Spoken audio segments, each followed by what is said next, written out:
Sahabat Muslim, kita berada di 10 hari terakhir bulan Zulhijjah tahun 97 Hijriah, saat di mana Baitul Atiq dibanjiri oleh lautan manusia yang menyahut panggilan Allah hingga memenuhi seluruh ruas jalan. Ada yang berjalan kaki dan ada yang berkendaraan. Ada yang lanjut usia, ada pula yang muda belia, yang laki-laki maupun yang wanita. Ada yang putih, ada pula yang hitam warna kulitnya. Ada orang Arab, ada pula orang Ajam, dan ada raja, ada pula rakyat jelata. Mereka datang berbondong-bondong menyahut seruan rajanya manusia dengan penuh khusyuk, tunduk, penuh harap dan sukacita. Sementara itu, Sulaiman bin Abdul Malik, khalifah kaum muslimin, raja tertinggi di dunia, sedang bertawaf di Baitul Atiq tanpa mengenakan penutup kepala, tanpa alas kaki, tanpa memakai apapun selain sarung dan rida. Tidak ada bedanya antara dirinya dengan rakyat biasa. Beliau seperti layaknya saudara-saudaranya karena Allah. Di belakangnya turut kedua putranya. Mereka laksana bulan purnama yang terang dan bercahaya, atau bagai sekuntum bunga merekah yang indah dan wangi baunya. Setelah usai melakukan tawaf, Khalifah menghampiri seorang kepercayaan dan bertanya, "Di manakah temanmu itu?" Sambil menunjuk ke sudut barat Masjidil Haram, dia menjawab, "Di sana." Beliau sedang berdiri untuk sholat.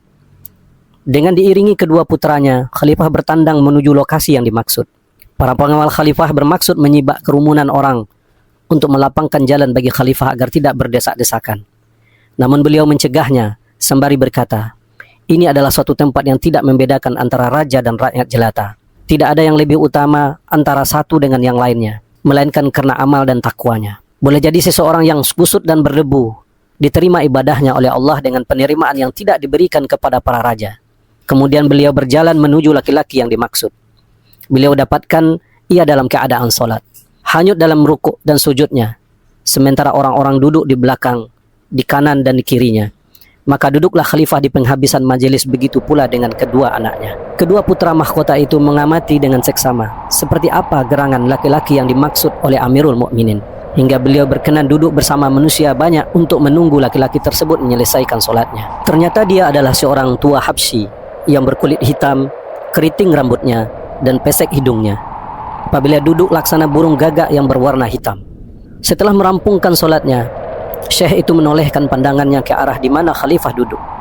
Maka Khalifah Sulaiman bin Abdul Malik segera mengucapkan salam, dan orang tua itu pun membalasnya dengan yang serupa.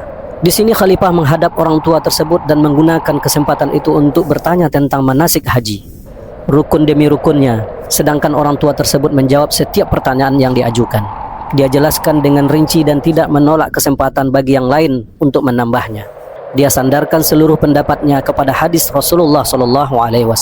Setelah merasa cukup dengan pertanyaannya, Khalifah mendoakan Syekh tersebut agar mendapatkan balasan yang lebih baik. Lalu Khalifah berkata kepada kedua putranya, "Berdirilah."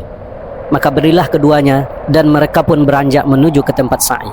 Di tengah perjalanan sa'i antara Safa dan Marwah, kedua pemuda itu mendengar seruan para penyeru, "Wahai kaum muslimin, tiada yang berhak berfatwa di tempat ini kecuali Atha bin Abi Rabah. Jika tidak bertemu dengannya, hendaknya menemui Abdullah bin Abil Najih."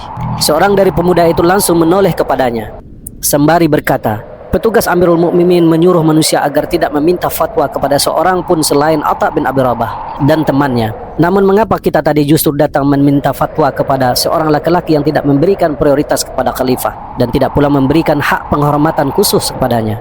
Sulaiman berkata kepada putranya, "Wahai anakku, pria yang kamu lihat dan engkau melihat kami berlaku hormat di hadapannya itu tadilah yang bernama Atha bin Abi Rabah, orang yang berhak berfatwa di Masjidil Haram. Beliau mewarisi ilmu Abdullah bin Abbas dengan bagian yang banyak." Kemudian beliau melanjutkan, "Wahai anakku, carilah ilmu karena dengan ilmu rakyat bawahan bisa menjadi terhormat, para budak bisa melampaui derajat para raja."